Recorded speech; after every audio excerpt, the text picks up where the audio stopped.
Cerita horor lagi, kali ini gue baca ceritanya itu dari internet. Jadi kita sebut saja tokonya ini namanya Tito. Jadi Tito ini habis melakukan touring bersama satu orang temennya ke daerah Ciamis. Nah, temennya ini orang Purwodadi. Jadi setelah melakukan touring ke Ciamis, si Tito ngikut ke rumah temennya di Ciamis untuk nginep satu hari untuk beristirahat.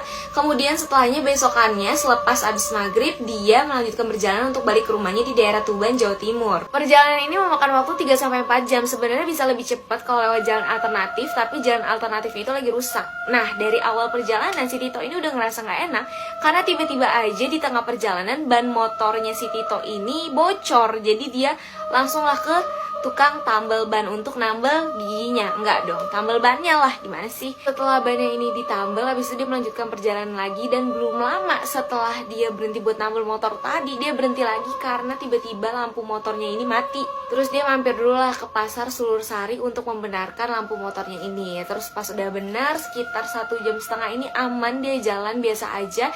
Sampai dimana tiba-tiba baru masuk ke Kabupaten Blora, nih motornya mesinnya mati tiba-tiba. Belum sempat si Tito ini nurunin standar motornya, ini tiba-tiba dia dikagetin dengan suara wanita tua yang udah ada di samping dia.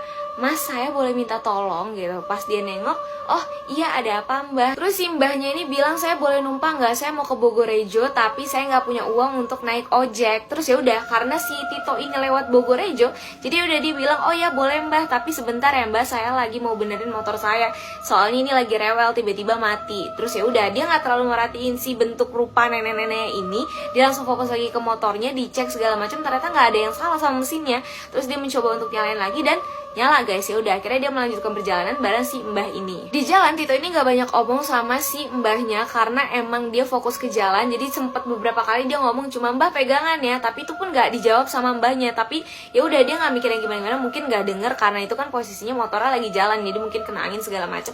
Ya bolot lah ya, gue juga kalau di motor karena suka bolot gitu ya. Sebenarnya juga si Tito ini agak terganggu sama wangi-wangian yang tercium dari aroma tubuh si mbahnya ini gitu. Cuma dia nggak mikir yang gimana-gimana karena dia mikir kayak ini wanginya tuh agak menyengat, mirip sama wangi-wangi mbah-mbah yang ada di kampung. Biasanya kalau lagi gelar hajatan tuh biasa wanginya sama semua kan. Cuma ini kayak wanginya aneh menurut dia. Dan dia sempat mikir kayak, nih mbah-mbah bisa punya uang untuk beli parfum tapi kenapa dia nggak punya duit buat naik ojek gitu. Cuma ya udah, namanya membantu nenek-nenek kan dapat pahala, ya udah dia nggak peduli deh tuh. Sampai dimana akhirnya masuk ke kecamatan Bogorejo, si Tito ini nanya ke mbahnya, mbah mau turun di mana gitu, tapi nggak ada jawaban. Ini siapa sih malam-malam nyalain petasan? Saat mendekati pasar Bogorejo nih, si Tito akhirnya nanya lagi kan untuk kedua kalinya, mbah gimana mbah mau turun di mana?